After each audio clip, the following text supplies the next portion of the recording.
For centuries, the vast Russian lands lived under the heavy yoke of the Mongol Golden Horde. These fierce warriors, descendants of Genghis Khan, demanded tribute and obedience from the Russian princes.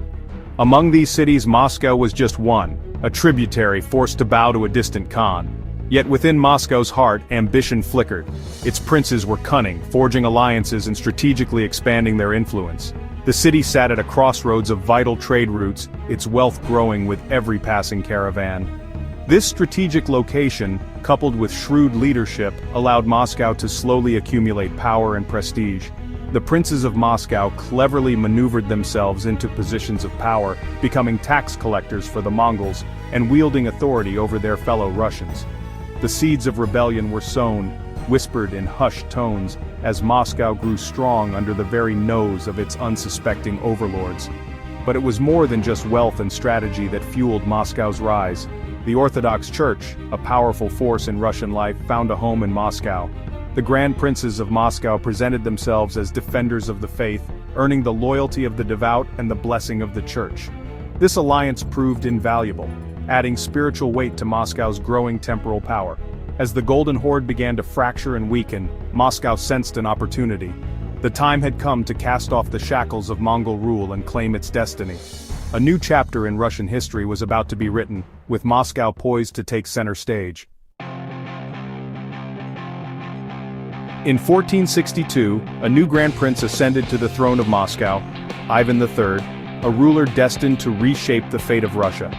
Known to history as Ivan the Great, he possessed a shrewd mind, a will of iron, and an unshakable belief in Moscow's destiny.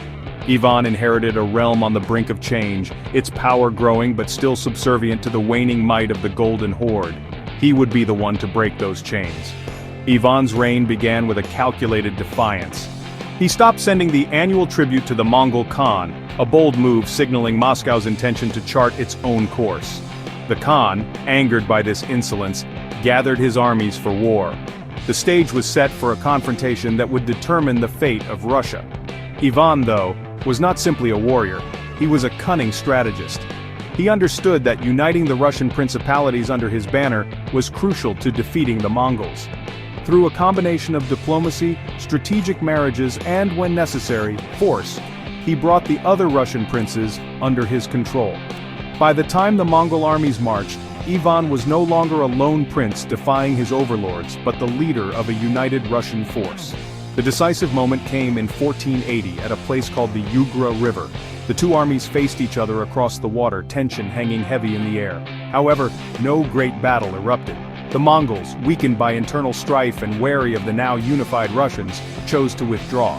This bloodless standoff, known as the Great Stand on the Ugra River, marked the end of Mongol domination over Russia.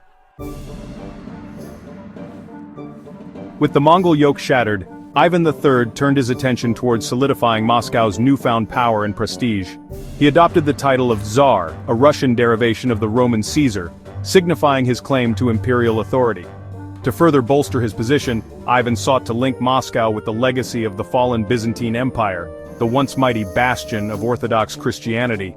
In 1472, Ivan married Sophia Paleolog, the niece of the last Byzantine emperor. This marriage was more than a simple union, it was a symbolic act laden with political and religious significance. Sophia brought with her to Moscow the traditions and grandeur of the Byzantine court, adding to the luster of the rising Russian capital. The fall of Constantinople to the Ottoman Turks in 1453 had left the Orthodox world in shock and searching for a new protector. Moscow, under Ivan III, seized this opportunity. The idea of Moscow as the Third Rome, the rightful heir to the legacy of Rome and Constantinople, began to take root. This concept, embraced by the Russian Orthodox Church, provided a powerful ideological underpinning for Moscow's imperial ambitions. Ivan commissioned the building of magnificent churches and palaces in Moscow, seeking to rival the splendor of Constantinople. He introduced Byzantine-inspired rituals and ceremonies into the Russian court. The double-headed eagle, a symbol of Byzantine imperial power, was adopted as the emblem of Russia, a potent symbol of Moscow's claim to be the new center of the Orthodox world.